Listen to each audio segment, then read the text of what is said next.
Sejam todos bem-vindos. Quem não esteve na reunião passada, eu me apresento. Sou o André Cortes, André.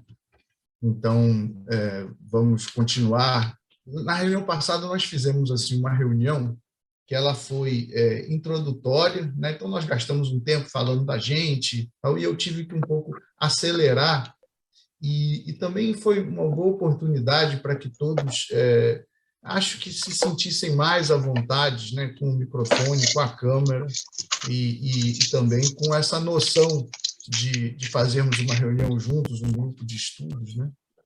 Eu faria, então, assim, um convite para que nós nos colocássemos como se estivéssemos sentados numa sala em roda, né? Assim, um ao lado do outro, de modo que a gente não fique acanhado, escondido, nem também imaginando que é um catedrático a falar e que a gente tem que ficar prestando atenção e que isso vai ficar uma coisa monótona e chata. Na verdade, como nós sabemos, todos somos aprendizes do tema, e o intercâmbio entre nós de informações, de considerações, de observações, mas, sobretudo, das dúvidas que surgirem, elas constituem, esses elementos constituirão para nós assim, um campo rico de ação, sabe?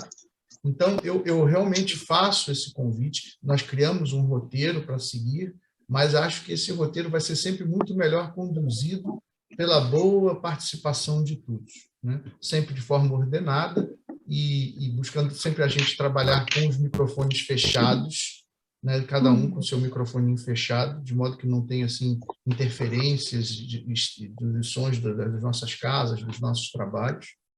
E a gente vai, aos poucos, cada um pontuando.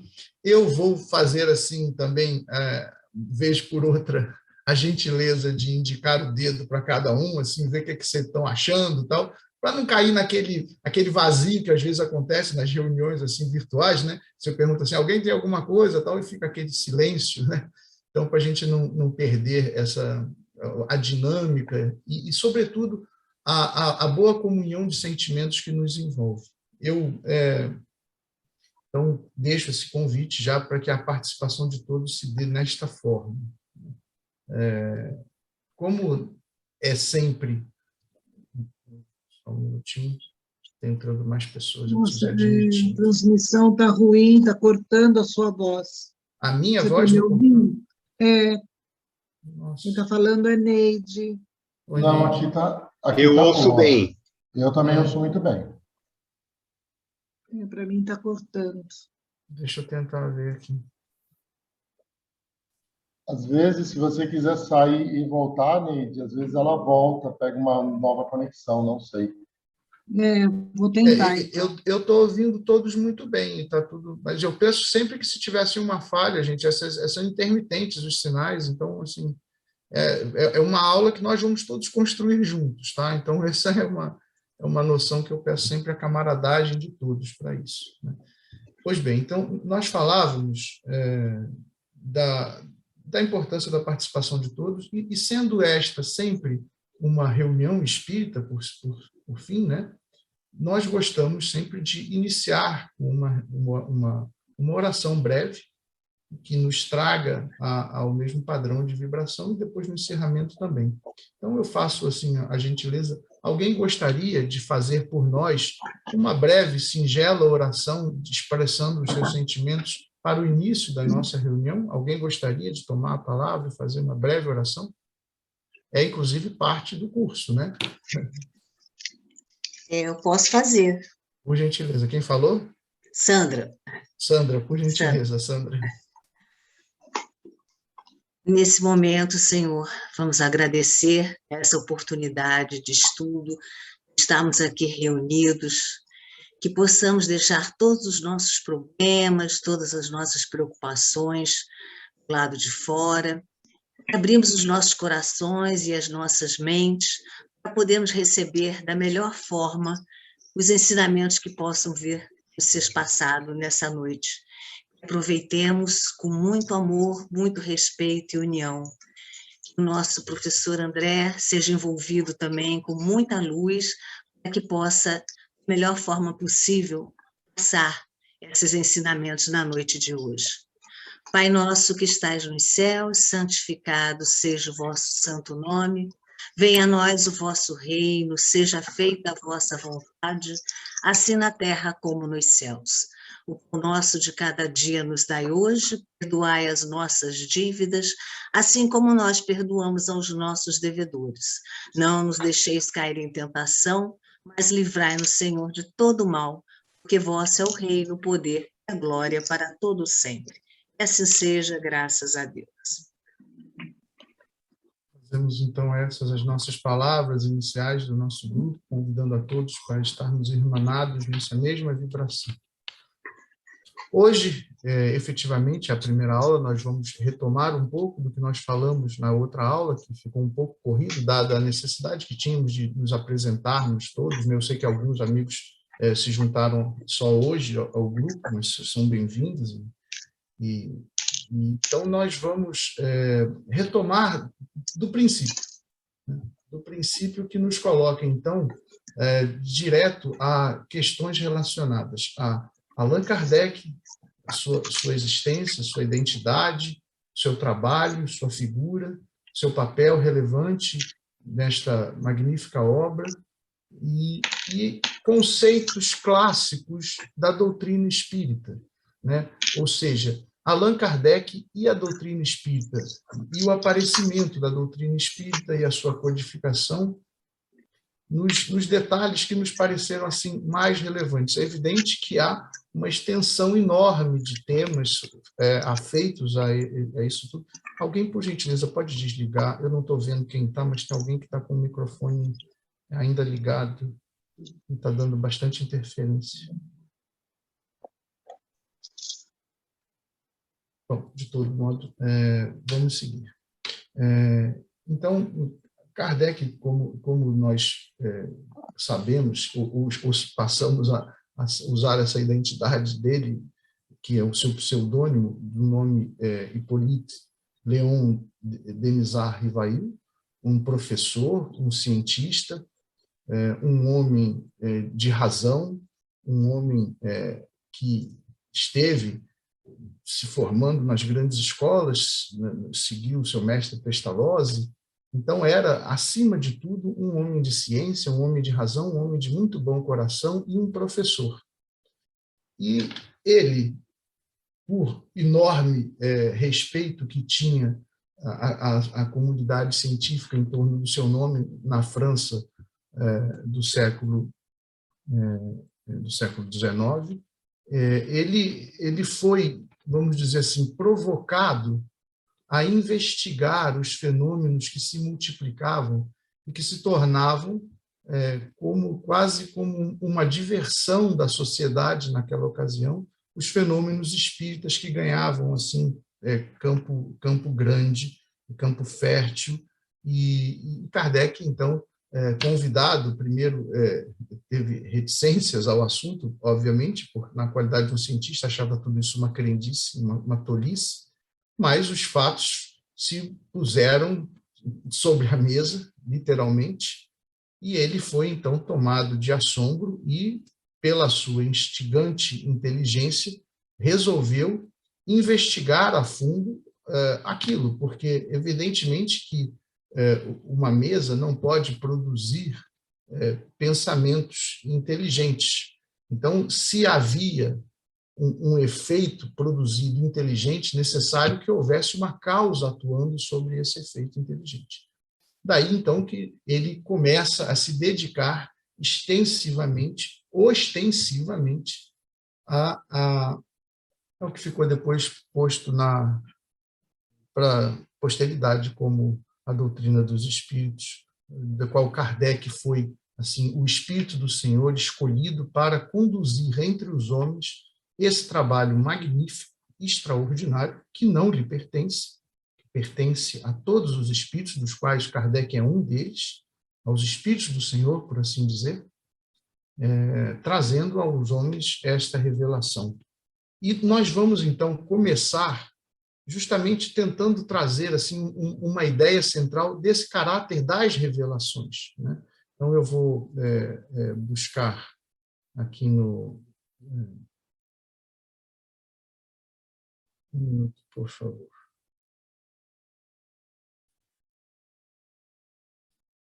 Vamos buscar aqui, eu estou dividindo a tela com vocês, nós vamos ler alguns extratos, tanto de O Livro dos Espíritos, quanto de O Evangelho segundo o Espiritismo, para nós tentarmos entender. Nós vamos ler algumas coisas, outras até estão escritas, a gente vai passar por cima, e juntos vamos refletir, tentando construir, então, a noção do papel de Kardec, do papel da doutrina espírita como revelação maior de Deus aos homens, e realmente aquelas questões basilares, aqueles pontos centrais que norteiam da doutrina espírita. Eu acho elas fundamentais, que mesmo aqueles corações amigos que já estão mais adiantados assim na lide espírita, na experiência espírita, mas sempre é bom a gente retornar um pouquinho ao começo, né? Ter as bases bem sólidas, esclarecer eventuais dúvidas, e não pensem que essa primeira aula que fala do princípio, ela é tola. Na verdade, ela é riquíssima em conceitos basilares que nos permitirão, então, compreender melhor, desenvolver melhor e, sobretudo, aplicar melhor em nossas vidas a doutrina espírita. Então, nós vamos encontrar,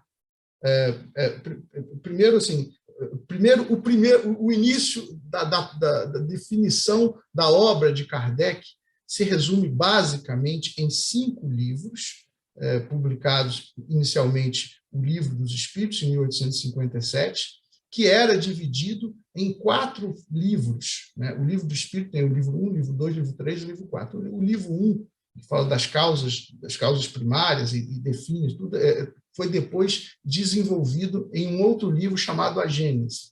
O livro 2, que fala do mundo espírita, foi depois desenvolvido em um outro livro chamado O Livro dos Médiuns. O livro 3º, que fala das leis morais, ele é depois desenvolvido em um outro livro chamado O Evangelho segundo o Espiritismo. E, por fim, As Esperanças e Consolações, que é o livro 4º, dentro do Livro dos Espíritos, é depois desenvolvido no outro livro, O Céu e o Inferno.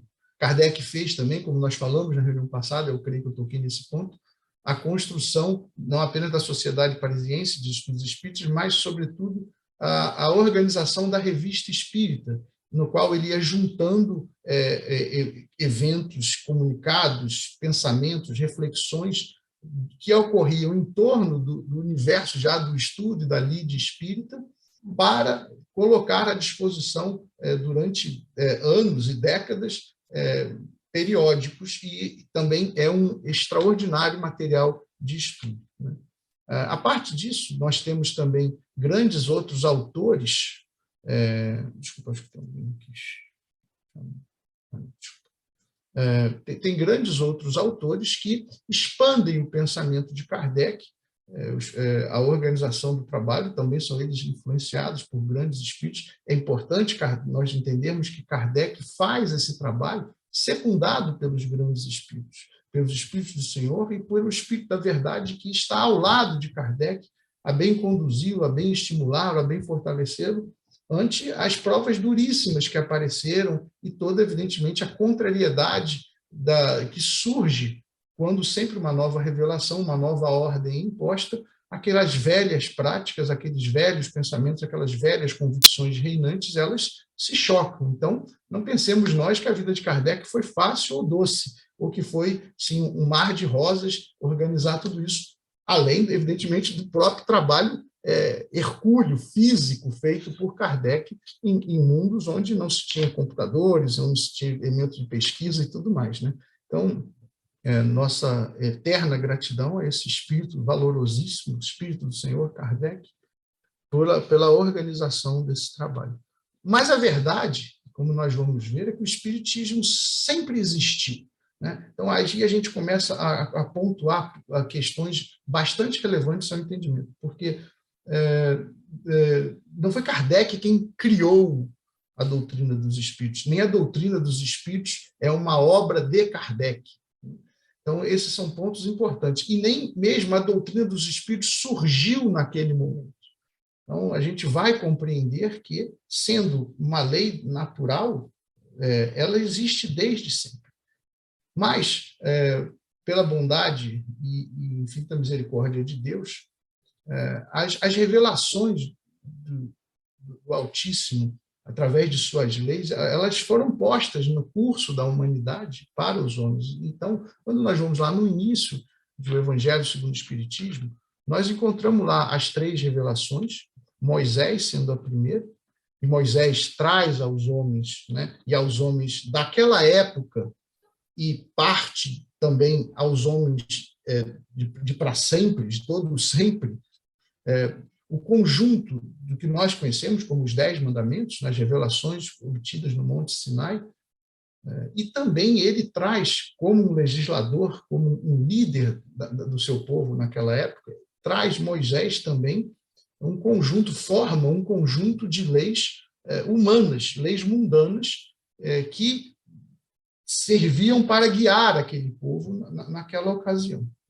E é muito importante quando a gente fala, então, do povo de Israel, a noção de por que vem, através do povo de Israel, esta primeira revelação à humanidade. Certamente não é porque é um povo escolhido em detrimento de outros, por isso ou por aquilo, mas é um povo que já tinha, no seio da sua formação, a noção de um Deus único. E, portanto, esta noção de Deus único nos faz, então, nós não vamos ter conflitos por conta de Deus, sendo Deus único, nos irmanamos numa família, todos filhos de Deus, e, portanto, temos condições de entender essa lei como uma lei única de amor. Não quer dizer que a verdade não esteja espalhada em todos os aspectos. Então, havia esse caráter. Então, quando se fala o povo escolhido, não é porque tinha privilégio disso ou daquilo, mas essa noção, que é uma noção central, e que nós vamos encontrar nas leis de Deus, central essa noção de um Deus único.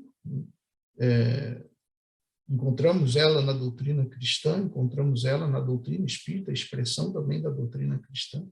Então, para a gente entender um pouco melhor, né, que está o texto retirado de lá, a gente não precisa ler, porque a gente conhece bastante, ou quem quiser pode ir no Evangelho para ler um pouco melhor, né, e fica conhecido sendo como o Velho Testamento, né, toda a lei dos profetas e Moisés e tudo mais.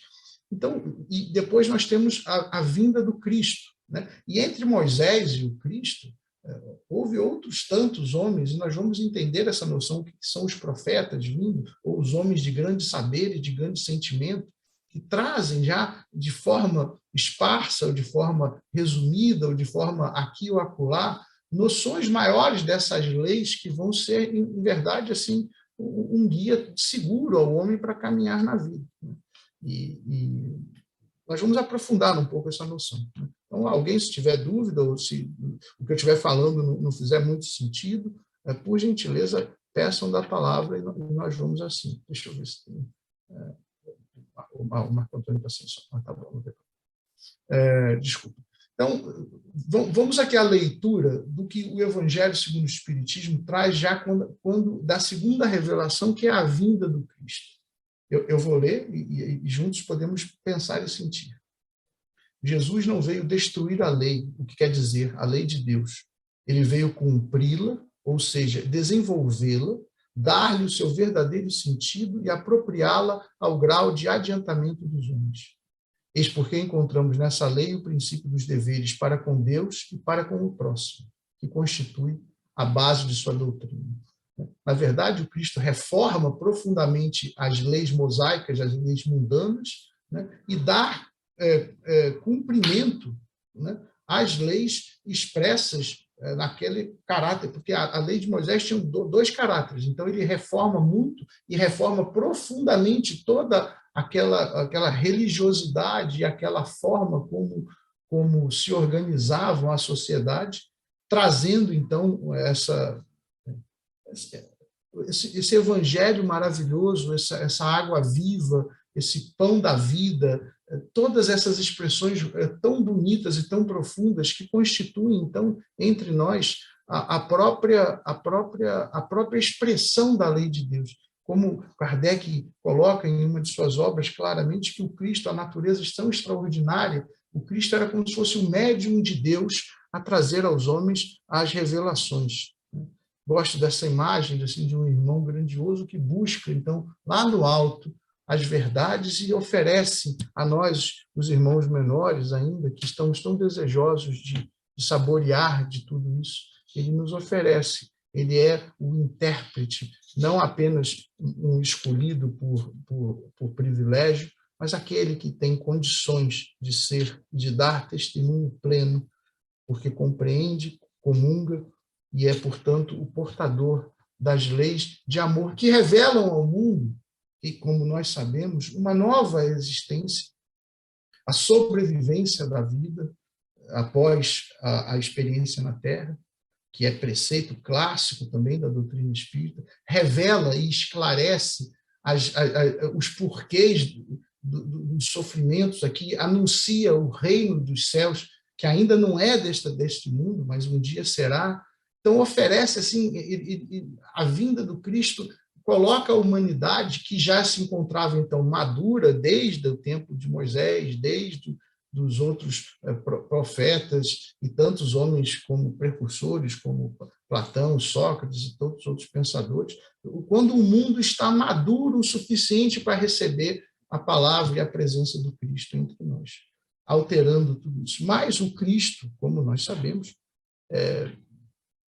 traz os seus ensinos de forma de parábolas. Não é possível a ele, não por falta de conhecimento, mas por nossa falta de compreensão e capacidade de refletir e absorver a luz toda de uma vez.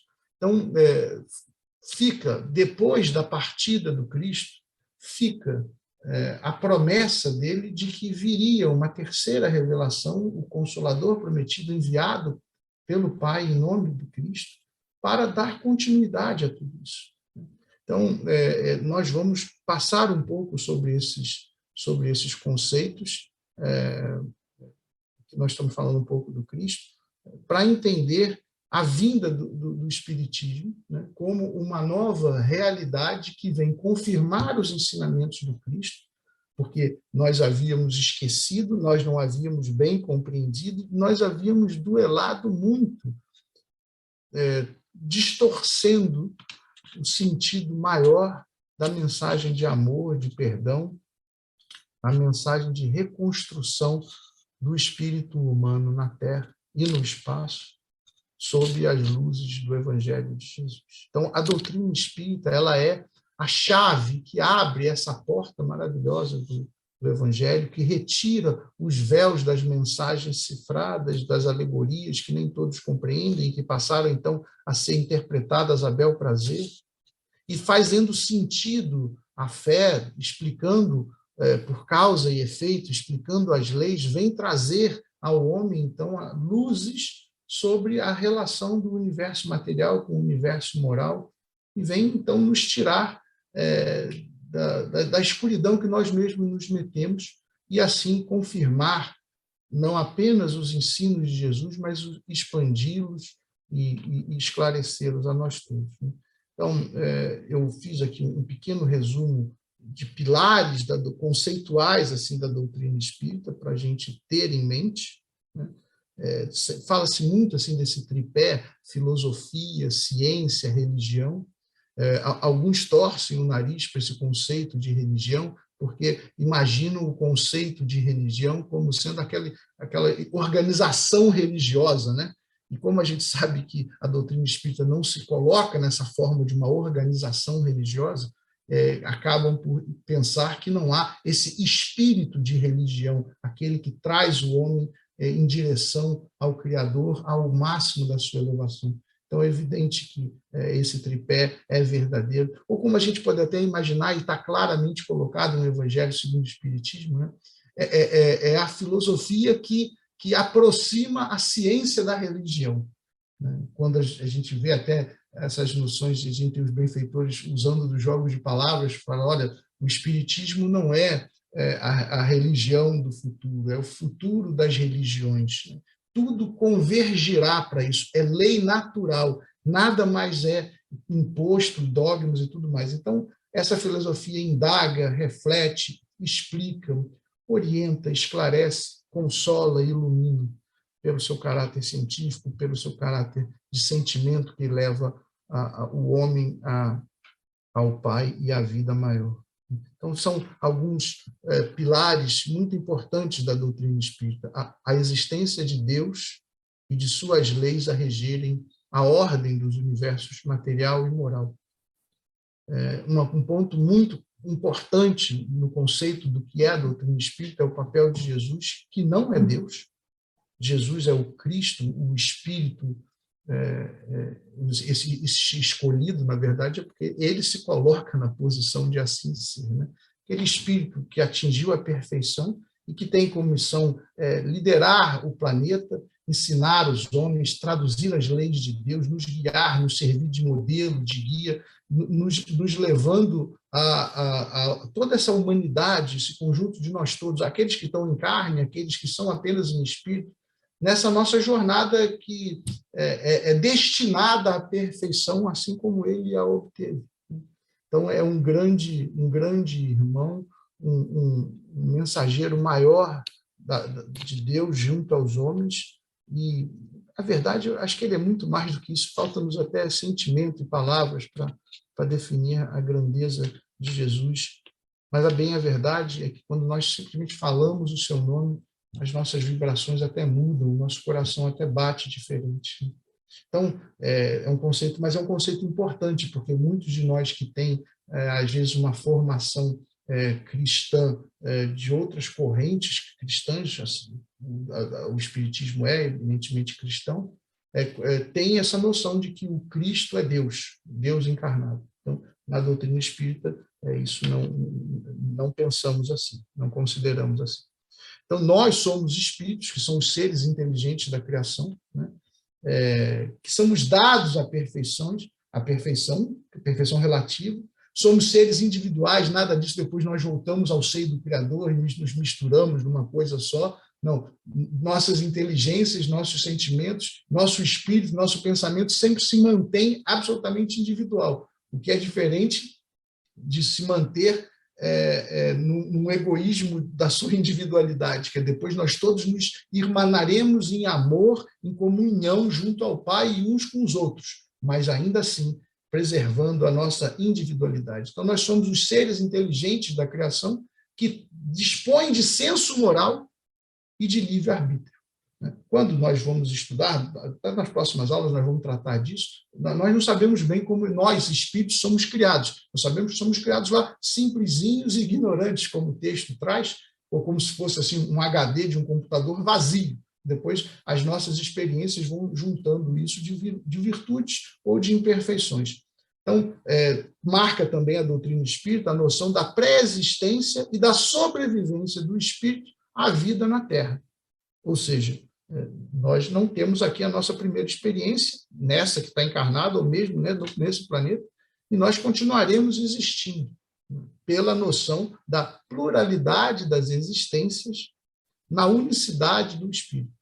Esse é um espírito único, que não se confunde com outros, indivisível, que não tem necessidade de se completar com um outro, mas sim de se pôr em comunhão com todos. E o princípio da reencarnação, que é vamos dizer assim, um aspecto basilar, um pilar importantíssimo sobre o qual é erguido todo esse edifício do fundamento da doutrina espírita, a reencarnação como princípio de justiça e de progresso ao espírito humano. Nós podemos aí, então, resumir isso como a disputa que nós sempre temos entre a aquisição de nossas virtudes e o combate às más tendências que nós carregamos por nossas livres escolhas, né? Lembramos que falando que o livre-arbítrio é uma característica desse espírito humano, nós todos. Estou aqui colocando pontos centrais, né? A mediunidade, né, como uma faculdade natural ao homem encarnado, que permite, assim, vamos dizer assim, uma relação misericordiosa entre os espíritos que estão encarnados e os espíritos desencarnados, no sentido que um pode ajudar o outro, um pode esclarecer ao outro e vice-versa. Importante também marcar que a doutrina espírita, por não se organizar como uma religião no sentido literal de que nós imaginamos uma religião, né, com hierarquias, liturgias, cerimônias, rituais, assim, a doutrina espírita não carrega esse particular. Então, acho que esses são pontos assim importantes a mencionar em relação à doutrina espírita propriamente dita e que devem constar, portanto, da nossa noção basilar. Alguém quer comentar? Alguém gostaria de me ajudar a trazer, se eu esqueci de algum ponto, se ficou alguma dúvida? Alguém gostaria, por gentileza, de tomar a palavra?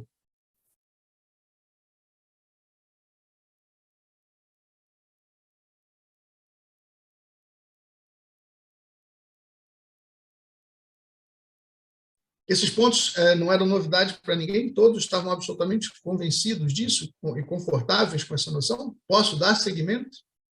Não vai ficar assim uma aula chata, só um falando, sem ninguém comentando? Tudo bem? Então tá. Então eu vou seguir, tá? Para não cairmos no vazio, tá? Mas lembre que eu preciso de vocês para fazer um bom estudo, né? E aí eu vou, então... Posso falar, André? Pode. Quem está falando? É Isabel. Oi, Isabel, lógico, pode sim, por gentileza. Oi. Não, eu só gostaria de comentar e ver se você concorda que todos aqueles fenômenos mediúnicos que aconteceram naquela época era de alguma forma para chamar atenção para a nova doutrina que ia aparecer. Porque tipo assim, esses fenômenos de materialização, tudo isso está diminuindo a cada passo, né? Na verdade, até nós vamos tratar um pouco disso. A doutrina espírita sempre esteve presente na história da humanidade em todos os cantos, Isabel. E você bem colocou, as coisas não acontecem por acaso, né? E nada na natureza acontece, a natureza não dá saltos. Então, era necessário que o coração humano se preparasse, né? Tantos vieram explicar sobre isso, era necessária a noção de um Deus único, da sobrevivência do espírito. Quando nós vamos estudar a doutrina de Sócrates e de Platão, a gente vê essas questões lá claramente, né? Mas era necessário, então, que se formasse no seio da humanidade uma mínima maturidade para receber a doutrina espírita depois da vinda do Cristo, depois de todas. Então, a manifestação mediúnica existiu desde sempre, em todos os tempos. E aquilo vai, então, ganhando proporção, e aí nós vamos entender, quando nós vamos olhar aqui rapidamente a autoridade moral e a universalidade do ensino dos espíritos, nós vamos entender que isso tudo, evidentemente, não acontece por acaso. Aliás, um dos pontos que nós podemos colocar aqui, como basilar aqui, é na lei de causa e efeito, que é uma das leis, quando a gente fala aqui, as leis de Deus a reger os universos material, nós podemos pensar que leis são essas? Leis de causa e efeito, lei de amor, justiça e caridade. Todas essas questões regem os universos material e moral e a sua interseção, né? Esse convívio que existe claramente. Mas nós temos, então, uma definição desses princípios e vamos buscar, então, entender um pouco melhor o que é esse advento da doutrina espírita. Quando a gente vai, quem quiser a palavra ou dúvida, estamos aqui. Eu estou tentando organizar o pensamento, o tempo é sempre exíguo, então vamos lá. Lá no prefácio do Evangelho segundo o Espiritismo, o Espírito de Verdade, o Espírito da Verdade, que é, evidentemente, esse Espírito grandioso que lidera essa pleiade de grandes nomes, de grandes espíritos, e outros tantos que até permanecem no anonimato, conquanto participem da organização. O Espírito da Verdade, que está ali secundando Kardec, inspirando Kardec, animando Kardec, protegendo, intuindo Kardec, ele faz uma revelação extraordinária, anunciando bem o que é, então, o advento da doutrina dos Espíritos, a chegada. E ele, embora a mensagem seja um pouquinho maior, mas eu gosto dessa primeira fase que fala assim, os Espíritos do Senhor, que são as virtudes dos céus, como um imenso exército que se movimenta, ao receber a ordem de comando, espalham-se sobre toda a face da terra. Semelhantes a estrelas cadentes, vêm iluminar o caminho e abrir os olhos aos cegos. E termina o Espírito da Verdade, depois nós podemos, cada um com calma, ler, isso está no prefácio do Evangelho segundo o Espiritismo, nos exortando a pensar, homens, irmãos amados, estamos juntos de vós, os Espíritos, né? Amai-vos também uns aos outros e dizei, do fundo de vosso coração, fazendo a vontade do Pai que está no céu, Senhor, Senhor, e podereis entrar no reino dos céus.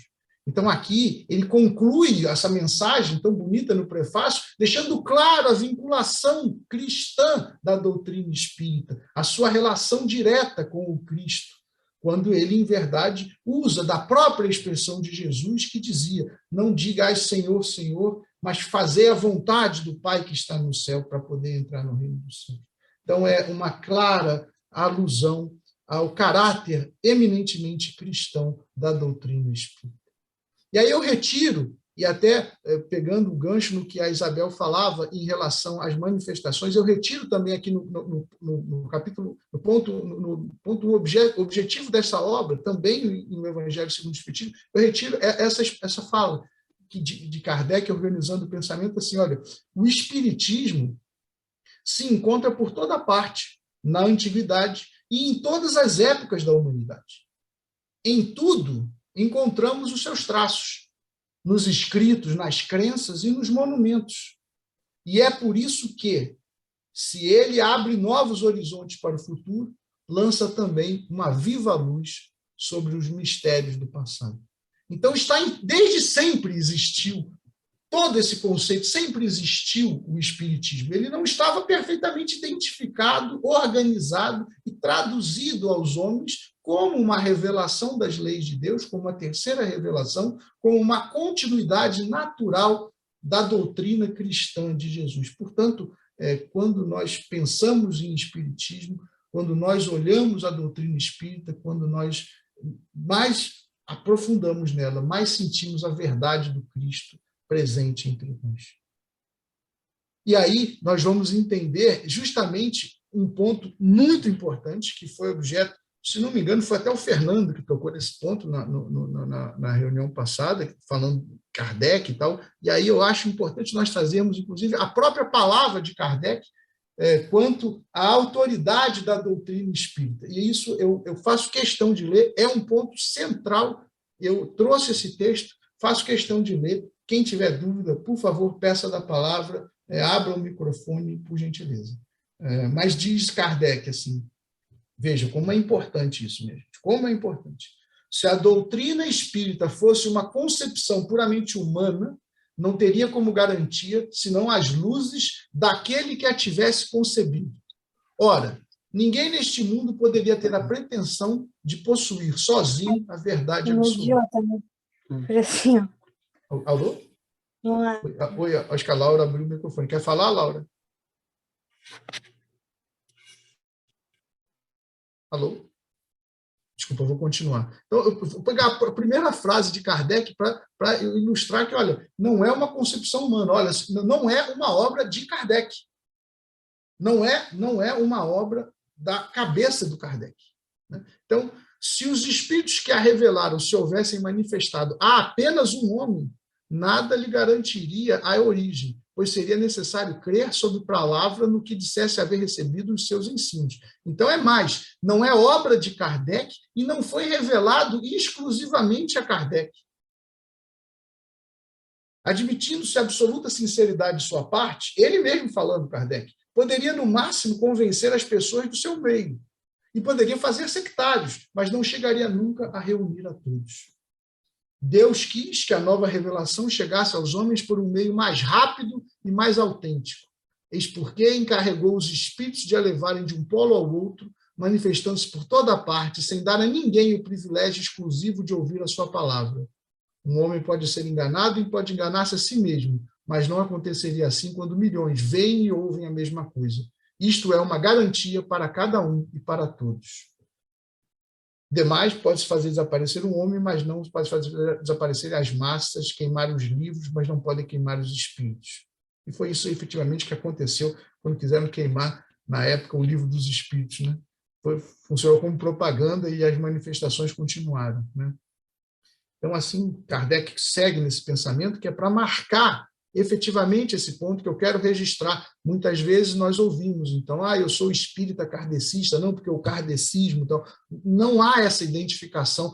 Kardec é um espírito grandioso, a quem nós devemos toda a gratidão e todo o trabalho, mas ele não traz para si a autoria intelectual da obra da doutrina dos espíritos. Isso é muito importante, isso é realmente importante. E eu marco de novo esse ponto que eu sei que eu falei brevemente na aula passada. E eu retiro aqui, no capítulo 6 do Evangelho segundo o Espiritismo, o Cristo Consolador, um dos capítulos mais bonitos e mais sentidos e mais profundos do Evangelho de Jesus, desculpa, do Evangelho segundo o Espiritismo. E aqui nós vamos encontrar a mensagem, conforme está no Evangelho segundo João, né? A mensagem do Cristo, quando ele anunciava a vinda do Consolador prometido, o Espiritismo e a sua vinculação com ele, com a mensagem cristã.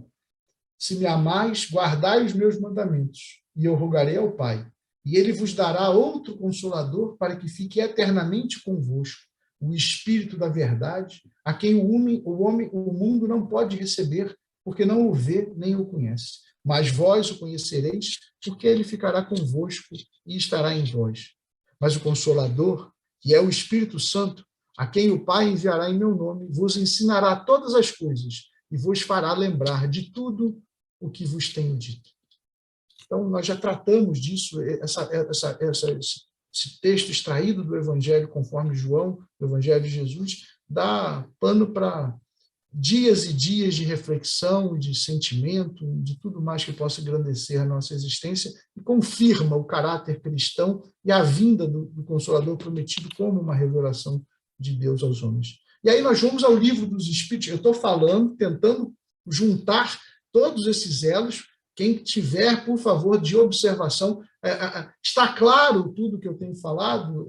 Alguém tem alguma dúvida? Alguém tem algum ponto para contribuir? Por gentileza, amigos, não me deixem no vazio. Falem alguma coisa.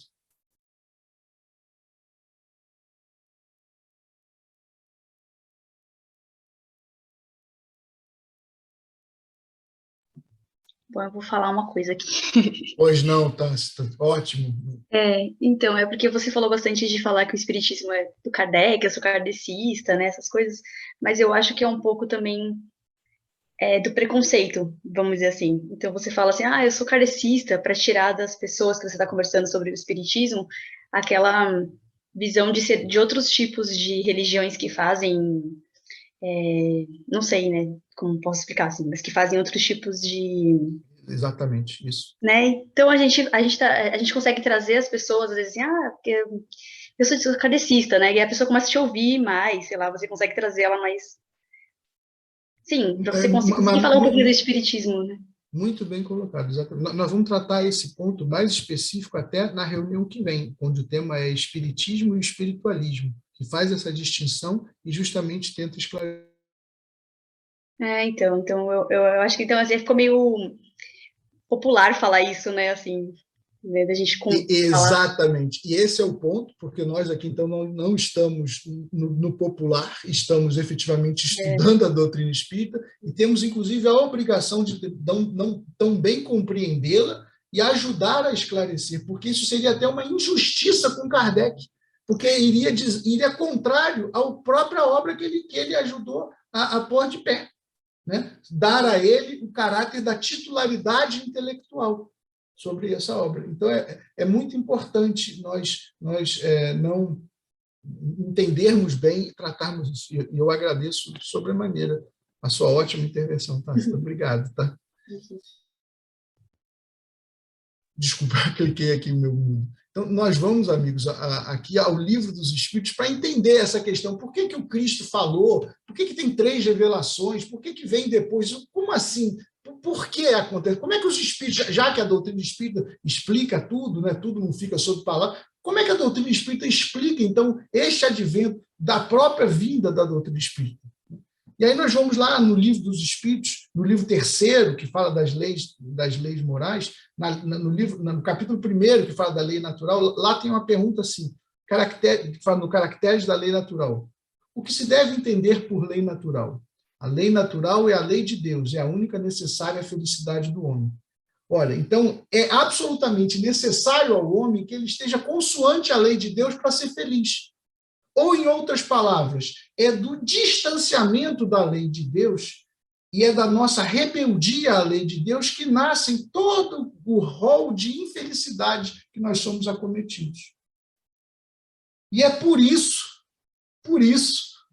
conta do nosso distanciamento e da nossa rebeldia à lei de Deus, que é necessário que outros espíritos venham à Terra, espíritos mais avançados, nos lembrar e nos mostrar a lei de Deus, que é eterna, é imutável, como a questão 615, né? E aí a gente pode estudar um pouco mais, mas eu vou tentar resumir aqui no seguinte aspecto. Essa pergunta que vem a 621.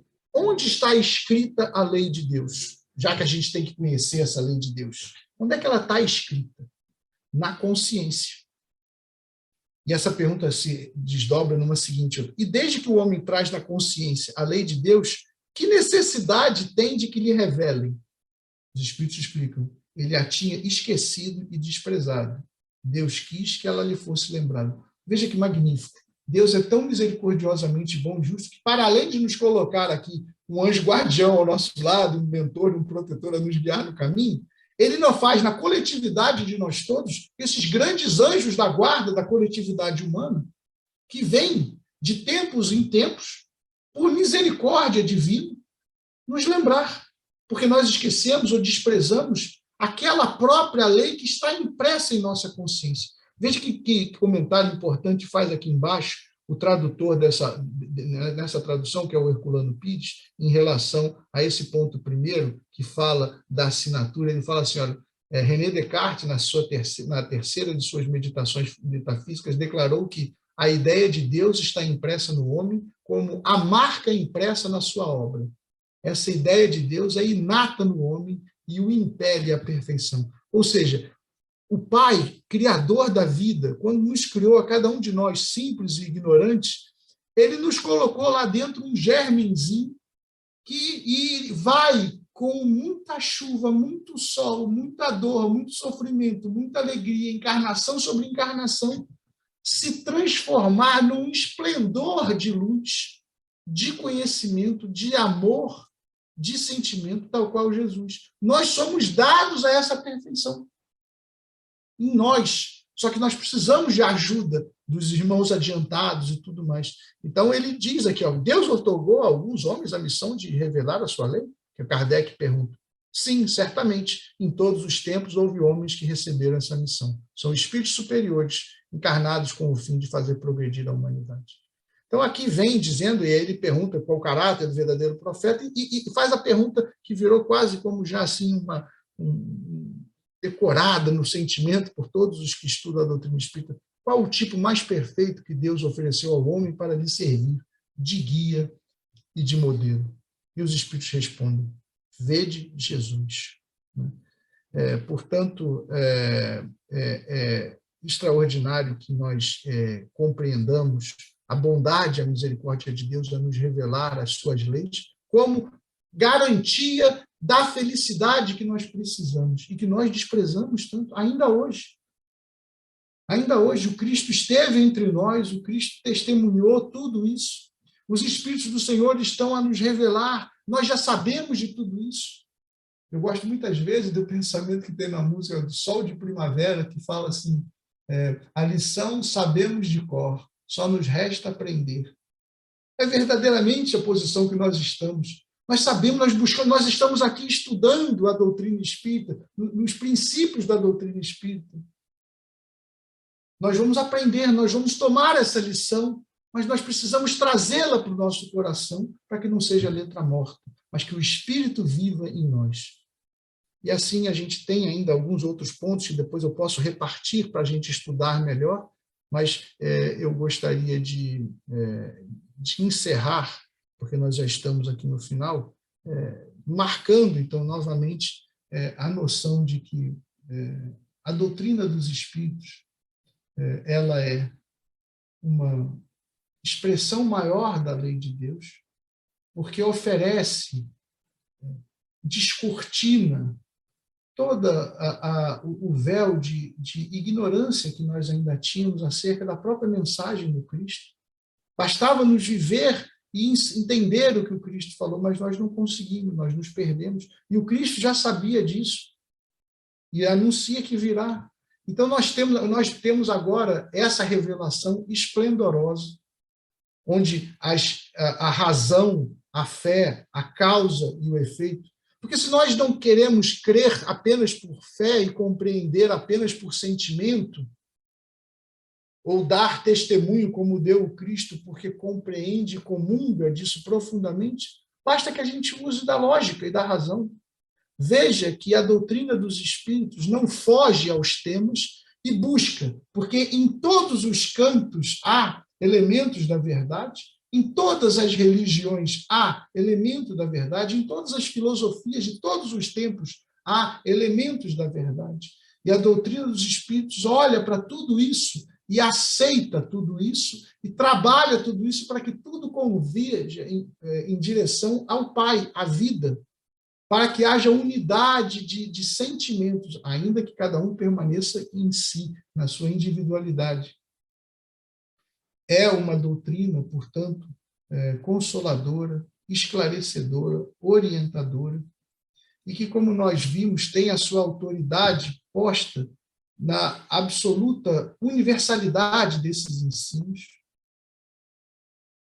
tem como o senso crítico e o pensamento racional como um dos primeiros, vamos dizer assim, obstáculos a impedir que ideias extraordinárias e fora da noção da homogeneidade do pensamento dos espíritos prevaleçam, como ideias alternativas, e nós vamos encontrar muito isso em literaturas pseudo-espíritas que aparecem toda hora por aí, porque não é o fato de ter sido ditado por um espírito, porque a comunicação entre os mundos é verdadeira, não é o fato que é ditado por um espírito que é uma obra que faz sentido à doutrina espírita. Então, é necessário pôr primeiro o crivo da razão e depois ver se há convergência para aquilo em que ficou consignado a forma como Kardec trouxe os ensinamentos que os espíritos revelaram a diversos espíritos, a diversos médios, em diversos locais, em épocas distintas. Ora, isso não pode ser uma coincidência, mesmo porque nós sabemos que coincidência não existe, né? Tudo está interligado e as coisas desenvolvem-se e amadurecem. Então, nós chegamos aqui ao término da aula de hoje. Eu procurei resumidamente fazer essa ligação entre esse personagem extraordinário da história, Kardec, a doutrina dos espíritos, e a expressão disso como guia seguro ao nosso bom comportamento. Nós temos que, assim, construir virtudes, combater más tendências e ter, portanto, esse manancial de conhecimento a nos servir de guia. Eu, assim, concluo e deixo em aberto para considerações finais e dúvidas que vocês possam ter.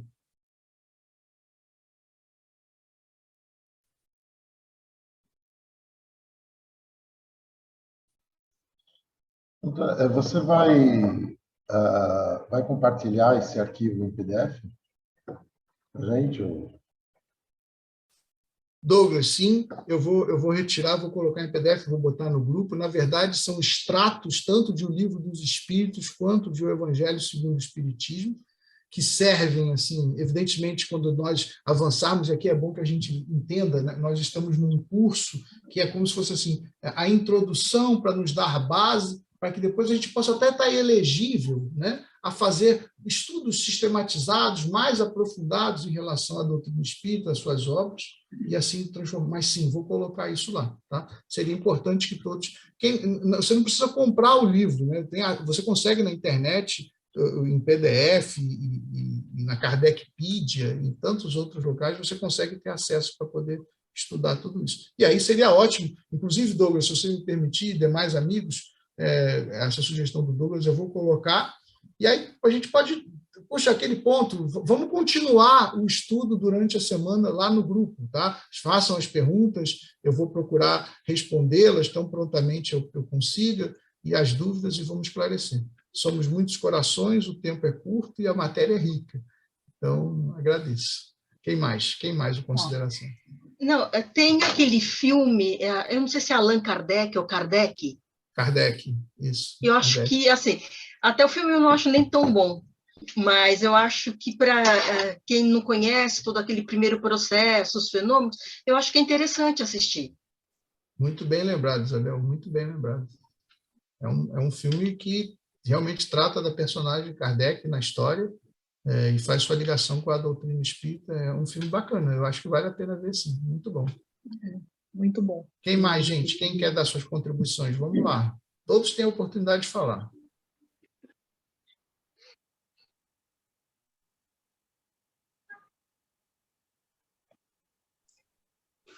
Eu só queria falar aqui que eu acho assim, como é interessante a espiritualidade, né? Jesus coloca as pessoas certas nos lugares para o crescimento da humanidade, né? Então, Kardec, ele foi preparado, óbvio, né, em encarnações passadas, para que ele trouxesse dentro dele aquela curiosidade, para ele ser um pedagogo, tudo, para conseguir trazer isso para o crescimento da humanidade, assim como outras pessoas importantes para a humanidade, né? Então, a gente vê, assim, a preocupação da espiritualidade, os projetos, né, do nosso governador de Jesus para colocar as coisas para que o planeta possa chegar aonde realmente se espera, né? Então, a gente só tem que agradecer a gente ter acesso a esse tipo de conhecimento, né? E a perfeição de toda essa organização, né? Exatamente. Que, a despeito da nossa rebeldia, segue. E é lindo ver como, por exemplo, nós falávamos... Hoje o cinema está inundado de obras que permeiam o tema espírita, umas melhores, outras piores, mas o que importa é isso. O que importa é isso. Eu certa vez, um amigo nosso, que tão querido dali de espírita, partiu para a pátria espiritual há uns 3 anos, né? Sujeito, um grande amigo, estudioso, tal, saudades enormes dele. E eu sonhei um dia com ele, e ele estava ali, e parecia estudando. E eu falei para ele: Adilson, você está estudando o quê? Ele: eu estou estudando. Aqui nós já estamos estudando quando a doutrina espírita será uma ciência natural entre os homens. Do mesmo jeito que os pais vão mandar os filhos para a escola, e na escola se ensina a biologia, a física, a matemática, e todas as outras ciências do mundo material, que quem de nós pode viver sem o domínio da matemática? Quem de nós pode viver sem o domínio da ciência biológica? Quem de nós pode viver sem o domínio da ciência química, da ciência física?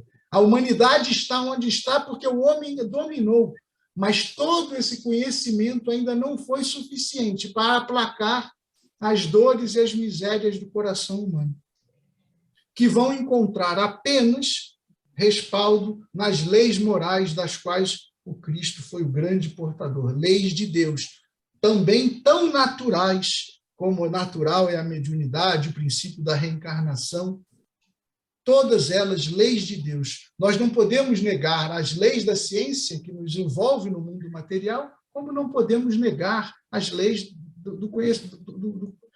as leis morais do espírito. Nós sentimos tudo isso, como não dar essa atenção? Como isso não virar um conhecimento normal? Então, é assim. Quando eu era garoto, eu fui criado dentro de um lar espírita, desde sempre, mas você tinha vergonha de falar que era espírita, né? E eu imagino que os mais antigos, e os primórdios lá, do queridíssimo doutor Bezerra de Menezes, quando teve o seu desencarne e partiu de volta para a pátria, os amigos quiseram celebrar uma missa, não foi possível celebrar uma missa em favor da lembrança do tão querido amigo. Então, imagina como as coisas evoluem. Hoje, falar de reencarnação é café com leite, é arroz com feijão, é prato comum, né? Então, nós precisamos, então, aqui, até como disse a Tácita, são coisas normais, né, que vão se falando, e é importante, então, trazer para o bom termo, e assim a gente vai avançar. Então, gente, é isso. Nós já, para não fugir do horário, a gente começou um pouquinho atrasado, então passamos um pouquinho das 8. Eu deixo, então, rapidamente, alguém, se quiser fazer uma última consideração, senão nós vamos à nossa oração de encerramento. E rapidamente, a importância da gente buscar nosso conhecimento, né? Porque a gente está, eu vejo que uma boa parte do grupo, a gente se conhece do Lar Escola, está sempre junto, há muitos anos, ouvimos todas as semanas as palestras, e cada vez mais nos vem uma coisa diferente, uma intuição diferente, a gente recebe aquela palavra de uma forma diferente. Então, esse aprendizado, o conteúdo do que nós temos para conhecimento é imenso. Então, o quanto que a gente realmente tem que buscar isso para esse entendimento, para essa trilogia de filosofia, ciência, religião, né? Então, rapidamente é isso, né? Muitíssimo obrigado, Lídia, muito bem posto. Muito obrigado, muito obrigado. Meus queridos amigos, assim já posso chamá-los amigos, tão carinhosos que vocês são comigo, com a paciência de ouvir, pedindo a Jesus, então, que cubra todos nós com as suas vibrações inesquecíveis de amor, de paz, que alterem os nossos sentidos para que nós busquemos efetivamente o seu evangelho vivo em nossas vidas, que nós entendamos os ensinos dos Espíritos como caminho à felicidade segura, desenvolvimento das nossas potências adormecidas. E assim nós concluímos essa nossa aula, convidando a todos para a semana que vem estarmos juntos e também no curso dos dias no nosso grupo. Muito obrigado. Eu vou pedir a gentileza, porque eu não consegui anotar todos aqui, porque a tela ficava minúscula por causa do texto. Eu vou pedir, então, depois que cada um que esteve presente na reunião hoje apenas bote o seu nome lá no grupo, fala Douglas, presente, tá? Apenas para poder marcar aqui na presença de boa ordem do Centro Espírita Irmã Sheila pede essa disciplina nossa, tá bom? Meus queridos, fica, então, essas palavras de despedida e de amizade por nós todos, tá bom? Vou desligar. Boa noite a todos. Obrigada, André. Tchau. Fiquem com Deus. Boa noite. Obrigado, amigos. Boa noite a Obrigado. todos. Tchau, tchau. Tchau, boa noite. Boa noite a todos. Boa noite. Boa semana para todos. Igualmente, Boa eleição, amigos. né? Tudo de bom para todos.